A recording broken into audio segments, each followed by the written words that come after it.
G'day everyone, Rune here, and this is Chapter 6 of my What If Ash Met Meowth First series. In the last chapter, we saw Misty's rematch with Surge coming out victorious with her new Chinchou. We then saw the events of the SS Anne, with Ash, Misty and Brock getting stuck on the ship after helping others escape. During the team's journey back to land, Ash ended up defending and then taking in James's Magikarp. While in Hutfur Port, our heroes also took on the role of temporary environmental protectors, making the coral reef where the Tentacool and Tentacruel live a protected site. This ended with Misty getting Horsey as her newest member.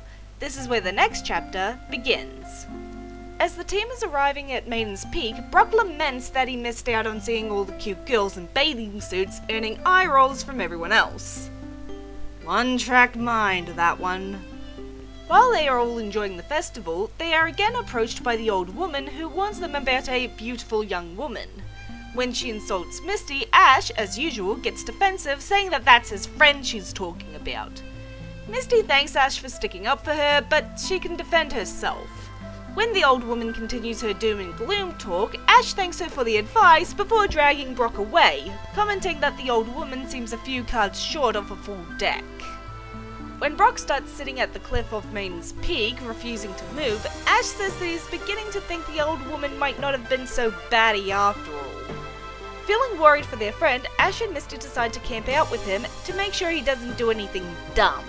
During the night, however, just like Meowth in the original, they are all kept asleep by the Maiden's ghost while she abducts Brock. The next morning, while Ash and Misty are looking for him, they run into Jessie and Porygon. Seeing them, Ash asks where James is, and while Jessie tells him to mind his own business, Porygon explains to Meowth that James had disappeared in the night.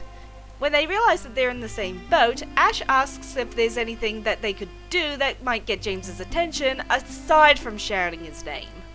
Jessie sighs and expresses annoyance that she has to do this alone, but begins the Team Rocket motto.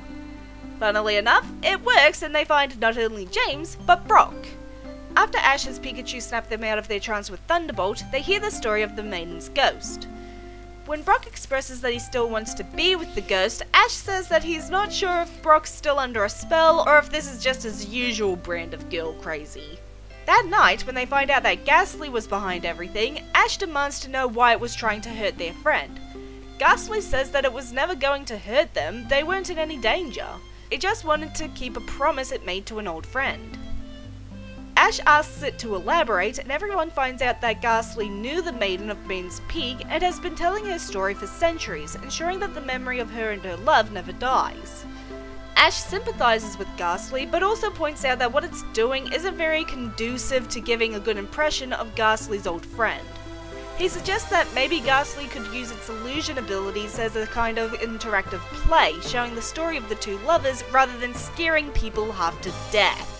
The next night, when the team are bidding Ghastly goodbye, they also end up meeting the Maiden's real ghost.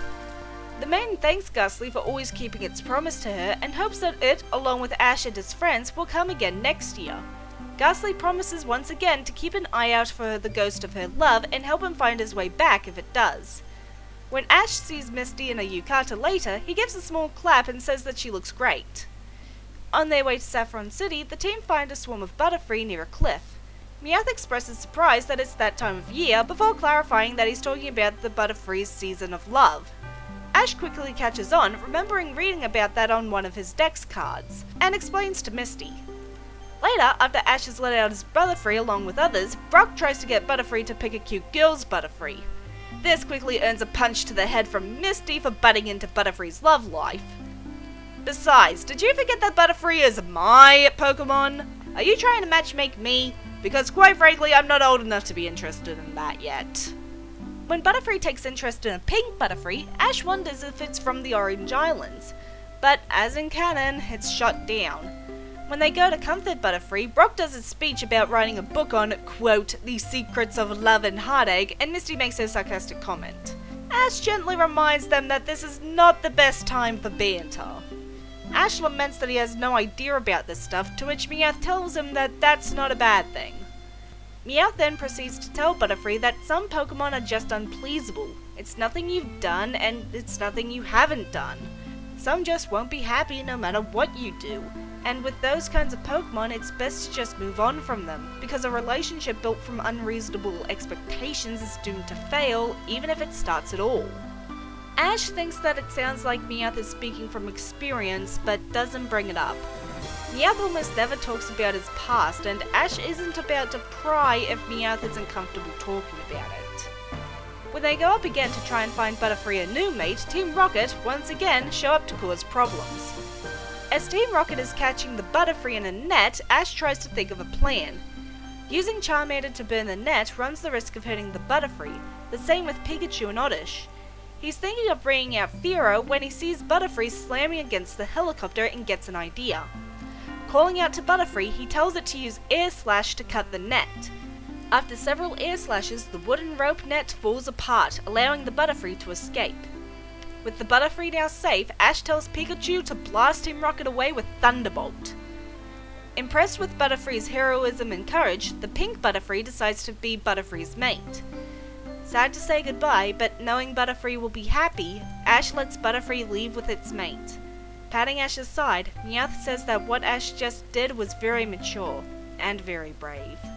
Continuing on their way, the team like and Cannon find themselves lost. When they stop and try to get their bearings, Ash sighs and makes a guess that Misty's directional sense is just as bad as his. When they are about to continue walking, they encounter a little girl with a ball who ends up running away from them. Ash, worried about a little girl being in the middle of the woods at night, takes off after her, nearly falling off a cliff in the process.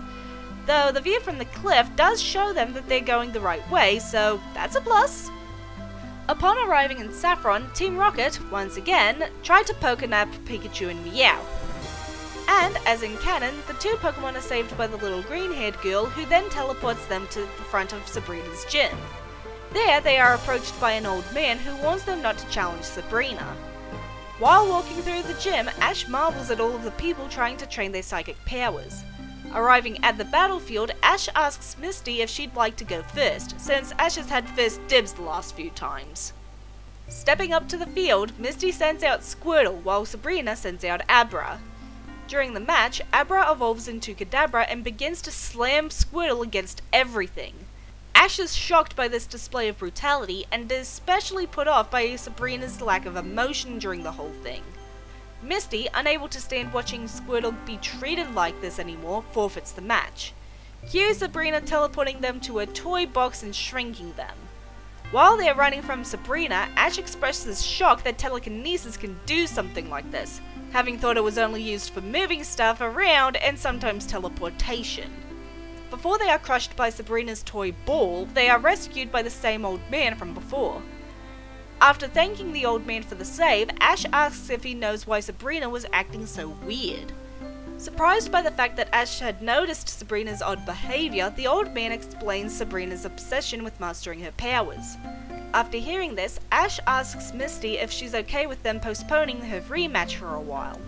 Curious, Misty asks Ash what he's planning, and he explains that he'd originally been planning to just beat Sabrina with what he had. Now, however, that wasn't an option. He's not sure what he's going to do yet, but he did have an idea of how to give them an edge.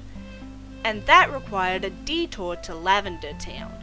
Misty asks Ash why he wants to go to Lavender Town in the first place, to which Ash explains that he's hoping to find a ghost-type Pokemon that would be willing to teach Meowth Dark Pulse. This gives Misty an idea, and she asks Ash if he thinks a ghost Pokemon would be able to teach her Pokemon any moves. Ash admits that he's not sure and digs out his Pokédex cards. Finding the cards of Misty's Pokemon, the two trainers begin to look through them together. The only move that they can find is Squirtle possibly learning Fling, to which Misty groans about her being able to teach Squirtle that just by playing catch. Hearing that little comment makes a little light bulb go off in Ash's head. It's a risky plan, and probably a stupid one, but it just might work. Turning to Misty, he says that she just might be onto something. He has a plan, but for it to work, he's going to need her help. And that, everyone, is where I'm going to leave the story for now. Join me next time as Ash and Kogue make a few new friends and Ash's plan is set in motion. I'm Rune, see you next chapter.